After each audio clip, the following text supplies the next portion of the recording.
ಮೋದಿ ಅವ್ರ ಸಾಧನೆ ಬಗ್ಗೆ ಎಲ್ಲಾ ಗೊತ್ತಾಗಕತ್ತೈತಿ. ಈ ಚುನಾವಣೆ ಬಹಳ ವಿಶೇಷ. ಮೋದಿ ಅವ್ರ ಬಗ್ಗೆ ನೀವೇನ್ ಹೇಳೋದ್ ಬೇಡ, ನಮ್ಗೆಲ್ಲಾ ಗೊತ್ತೈತಿ. ಸುರೇಶ್ ಅಂಗಡಿ ಅವರು ಬಾಳ ಕೆಲಸ ಮಾಡಿದಾರಂತ ಜನ ಹೇಳ್ತಿದ್ದಾರೆ. ಅವ್ರನ್ನ ಕಳ್ಕೊಂಡಿದ್ ನಮ್ಗೆ ಇನ್ನೂ ಬಾಳ ಕೊರಗು ಐತಿ ಅಂತ ಇವತ್ತು ಅವ್ರು ಹೇಳ್ತಾರ. ಆದ್ರೆ ಮತ ಹೋಗಿ ಹಾಕಲ್ಲ. ಎಷ್ಟು ಮಟ್ಟಿಗೆ ವಿಶ್ವಾಸ ಇದೆ ಗೆಲ್ಲೋದ್ರ ಬಗ್ಗೆ? 100% ಗೆಲ್ತೀವಿ, ಅದ್ರಲ್ಲಿ ಏನು ಡೌಟ್ ಏನೇ ಇಲ್ಲ. ಬೆಳಗಾವಿ ಲೋಕಸಭಾ ಕ್ಷೇತ್ರ ರಂಗೇರ್ತಾ ಇದೆ. ಜಗದೀಶ್ ಶೆಟ್ಟರ್ ಅವರು ಬಿಜೆಪಿ ಅಭ್ಯರ್ಥಿ. ಓಕೆ, ಈಗಾಗಲೇ 2 ಡಿಕೇಡ್ಸ್ ಬೆಳಗಾವಿ ಲೋಕಸಭಾ ಕ್ಷೇತ್ರದಲ್ಲಿ ಸುರೇಶ್ ಅಂಗಡಿ ಅವರು ಸಂಸದರಾಗಿದ್ದರು. ಮಂಗಳಾ ಸುರೇಶ್ ಅಂಗಡಿ ಕಳೆದ ಬಾರಿ ಬಿಜೆಪಿಯ ಸಂಸದೆ ಆಗಿದ್ರು. ಈಗ ಜಗದೀಶ್ ಶೆಟ್ಟರ್ ಬಿಜೆಪಿ ಅಭ್ಯರ್ಥಿ, ಅತಿ ಹೆಚ್ಚು ಅಂತ ಗೆಲ್ತೀವಿ ಅನ್ನೋ ವಿಶ್ವಾಸನ ವ್ಯಕ್ತಪಡಿಸಿದ್ದಾರೆ. ಜೊತೆ ಈಗ ಅವರ ಸೊಸೆ ಸುರೇಶ್ ಅಂಗಡಿ ಅವರ ಪುತ್ರಿ ಶ್ರದ್ಧಾ ಶೆಟ್ಟರ್ ಅವರಿಗೆ ಕೂಡ ನಮಸ್ಕಾರ. ನಮಸ್ತೆ. ಹೇಗಿದೆ ಚುನಾವಣೆ? ತುಂಬಾ ಚೆನ್ನಾಗಿ ನಡೀತಾ ಇದೆ. ಜನರು ತುಂಬಾ ನಮಗ ಇದು ಅವ್ರು ಹೇಳ್ತಾ ಇದಾರೆ, ಮೋದಿ ಅವ್ರ ಬಗ್ಗೆ ನೀವೇನ್ ಹೇಳೋದ್ ಬೇಡ, ನಮ್ಗೆಲ್ಲಾ ಗೊತ್ತೈತಿ. ಆಮೇಲೆ ನಮಗ ಕೇಂದ್ರದಲ್ಲಿ ಮೋದಿ ಅವರನ್ನ ಪ್ರಧಾನ ಮಂತ್ರಿ ಆಗ್ಬೇಕು ಅಂತ ಪ್ರತಿಯೊಂದು ಹಳ್ಳಿಯಲ್ಲಿ ನಾವ್ ಇವತ್ತೇನ್ ಹೋಗ್ತೀವಿ, ಪ್ರತಿಯೊಂದು ಹಳ್ಳಿಯಲ್ಲಿ ಇವತ್ ಜನರಿಗೆ ಮೋದಿ ಅವ್ರ ಬಗ್ಗೆ ಅಥವಾ ಆಮೇಲೆ ಜಗದೀಶ್ ಶೆಟ್ಟರ್ ಅವ್ರ ಬಗ್ಗೆನು ತುಂಬಾ ಒಳ್ಳೆ ಒಂದ್ ರೆಸ್ಪಾನ್ಸ್ ಸಿಗ್ತಾ ಇದೆ. ನೀವು ನಿಮ್ ತಂದೆಯವ್ರ ಚುನಾವಣೆ ಮಾಡಿದ್ರಿ, ತಾಯಿ ಚುನಾವಣೆ ಮಾಡಿದ್ರಿ, ಈಗ ಮಾವನ್ ಚುನಾವಣೆ, ಜೊತೆಗಾಗ್ಲೇ ಹೇಳಿದ್ರಿ ಮೋದಿ ಅವರ ಕೆಲಸ ಈಗಾಗಲೇ ಜನರ ರೆಸ್ಪಾನ್ಸ್ ಇದ್ದಾರೆ ಅಂತ. ಸೊ ಈ ಚುನಾವಣೆ ಬಹಳ ವಿಶೇಷ. ನರೇಂದ್ರ ಮೋದಿ ಅವರು 3ನೇ ಬಾರಿ ಪ್ರಧಾನಿ ಆಗಬೇಕು ಅನ್ನೋದು ನಿಮ್ಮ ಉದ್ದೇಶ. ಹಾಗಾಗಿ ಇವತ್ತು ಬಂದು ಬೆಳಗಾವಿಗೆ ಪ್ರಚಾರ ಮುಗಿಸ್ತಾರೆ. ಬಟ್ ಹೇಗನ್ಸುತ್ತೆ ನಿಮ್ಮ ತಂದೆ ಚುನಾವಣೆಗೂ ಮತ್ತೆ ಈ ಚುನಾವಣೆಗೆ ಏನಿಸುತ್ತೆ?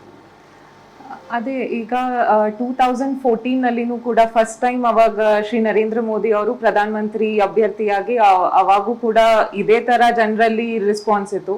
ಈಗ ಇನ್ನೂ ಹೆಚ್ಚಾಗಿದೆ, ಯಾಕಂದ್ರೆ ಈಗ ಮೊಬೈಲ್ ಮುಖಾಂತರ ಜನರಿಗೆ ಒಂದ್ ನಿಮಿಷದಲ್ಲಿ ಮೋದಿ ಅವ್ರ ಸಾಧನೆ ಬಗ್ಗೆ ಎಲ್ಲಾ ಗೊತ್ತಾಗಕತ್ತೈತಿ.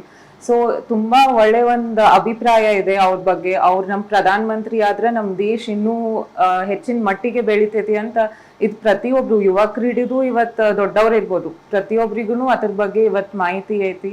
ಆಮೇಲೆ ಜಗದೀಶ್ ಶೆಟ್ಟರ್ ಸರ್ ಬಗ್ಗೆನೂ ಕೂಡ ಒಳ್ಳೆ ಅಭಿಪ್ರಾಯ ಐತಿ, ಯಾಕಂದ್ರೆ ಅವ್ರ ಮಾಜಿ ಮುಖ್ಯಮಂತ್ರಿ ಇದ್ರು. ಆಮೇಲೆ ಬೆಳಗಾವ್ ಜಿಲ್ಲೆ ಜೊತೆ ಅವ್ರದ್ದು ಒಂದು ಒಡನಾಟ ಇತ್ತು.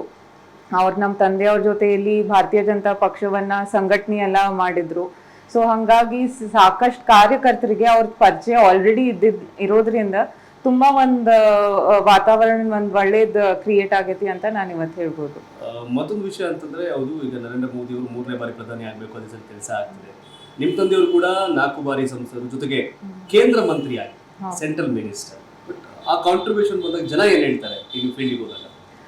ಈಗ ಜನಾನೇ ಹೇಳ್ತಿರೋದು, ಸುರೇಶ್ ಅಂಗಡಿ ಅವರು ಬಹಳ ಕೆಲಸ ಮಾಡಿದಾರಂತ ಜನ ಹೇಳ್ತಿದ್ದಾರೆ. ಯಾಕಂದ್ರೆ ನಾನು ಪ್ರತಿಯೊಂದು ಹಳ್ಳಿಗೆ ಹೋದಾಗ ಇವತ್ತು ಅಲ್ಲಿದ್ ಒಂದ್ ಸಮುದಾಯ ಭವನ್ ಇರ್ಲಿ ಅಥವಾ ಒಂದ್ ದೇವಸ್ಥಾನ ಇರ್ಲಿ ಅಥವಾ ಒಂದ್ ರಸ್ತೆ ಇರ್ಲಿ, ನಮ್ ತಂದೆ ಅವ್ರದ್ದು ಅನುದಾನ ಐತಿ ಅದಕ್ಕ. ಸೊ ಜನ ನಮಗ್ ನಾನ್ ಹೋಗಿ ಅಲ್ಲಿ ಮಾತನಾಡೋಕ್ಕಿಂತ ಮುಂಚೆನೆ ಜನ ಬಂದ್ ಹೇಳ್ತಾರ, ನಿಮ್ ತಂದೆ ಅವ್ರ ಅನುದಾನ ಕೊಟ್ಟಿದ್ದೀರಿ, ನಮ್ಮ ಊರಿಗೆ ಈಗ ಸಾಕಷ್ಟು ಅನುದಾನ ಕೊಟ್ಟಿದಾರ ಅವ್ರು ಆಲ್ರೆಡಿ, ನಾವು ಅವ್ರನ್ನ ಕಳ್ಕೊಂಡಿದ್ ನಮ್ಗೆ ಇನ್ನೂ ಬಾಳ ಕೊರಗು ಐತಿ ಅಂತ ಇವತ್ತು ಅವ್ರು ಹೇಳ್ತಾರ. ಆಮೇಲೆ ಅವ್ರು ರೈಲ್ವೆ ಮಂತ್ರಿ ಆದ್ಮೇಲೆ ಸಾಕಷ್ಟು ರೈಲ್ವೆ ಯೋಜನೆಗಳನ್ನ ಅವ್ರು ತಗೊಂಡ್ ಬಂದ್ರು. ನಮ್ ಬೆಳಗಾವಿ ರೈಲ್ವೆ ಸ್ಟೇಷನ್ ಅಭಿವೃದ್ಧಿ ಕೂಡ ಬಾಳ ಚೆನ್ನಾಗೈತಿ.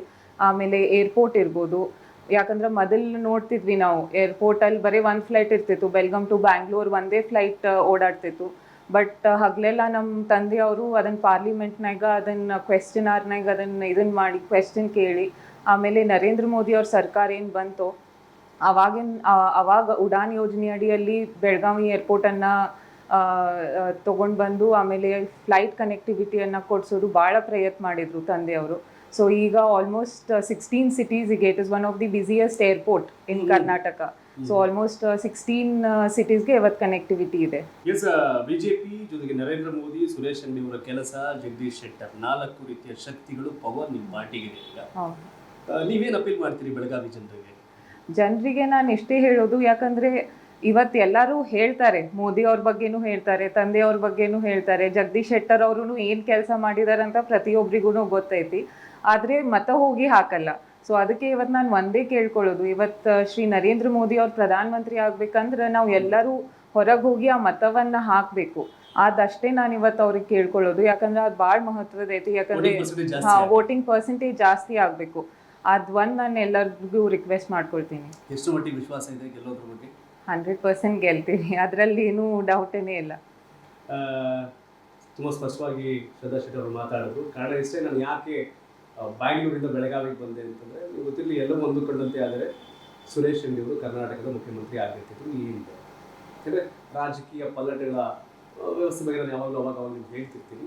ಸೊ ಹೀಗಾಗಿ ಇದೊಂಥರ ತುಂಬ ಕುತೂಹಲಕಾರಿಯಾದಂಥ ಕ್ಷೇತ್ರ ಬೆಳಗಾವಿ. ಜಗದೀಶ್ ಶೆಟ್ಟರ್ ಅವರು ಸ್ಪರ್ಧೆ ಮಾಡಿದ್ದಾರೆ ಬಿಜೆಪಿ ಅಭ್ಯರ್ಥಿಯಾಗಿ. ಜೊತೆಗೆ ಕಾಂಗ್ರೆಸ್ ಅಭ್ಯರ್ಥಿ ಕೂಡ ಸಚಿವೆ ಲಕ್ಷ್ಮೀ ಪಾಟೀಲ್ ಅವರು ಕೂಡ ಸ್ಪರ್ಧೆ ಮಾಡಿದ್ದಾರೆ. ಇಲ್ಲಿ ಬಿಜೆಪಿಯ ಭದ್ರಕೋಟೆಯಾಗಿ ಬೆಳಗಾವಿ ಉಳ್ಕೊಂಡಿದೆ. ಈ ಕ್ಷೇತ್ರವನ್ನು ಮತ್ತೆ ಉಳಿಸ್ಕೋತೀವಿ, ದೊಡ್ಡ ಗೆಲ್ತೀವಿ ಅನ್ನೋದು ಬಿಜೆಪಿ ನಾಯಕರ ಮಾತು. ಜಗದೀಶ್ ಶೆಟ್ಟರ್ ಅವರು ಕೂಡ ಸಂದರ್ಶನ ಮಾಡಿದ್ರೆ ಅವರು ಕೂಡ ಅದನ್ನೇ ಹೇಳಿದ್ರು, ಕಾರ್ಯಕರ್ತರು ಮಾತಾಡ್ಸೋ ಕೂಡ ಅದನ್ನೇ ಹೇಳ್ತಾರೆ.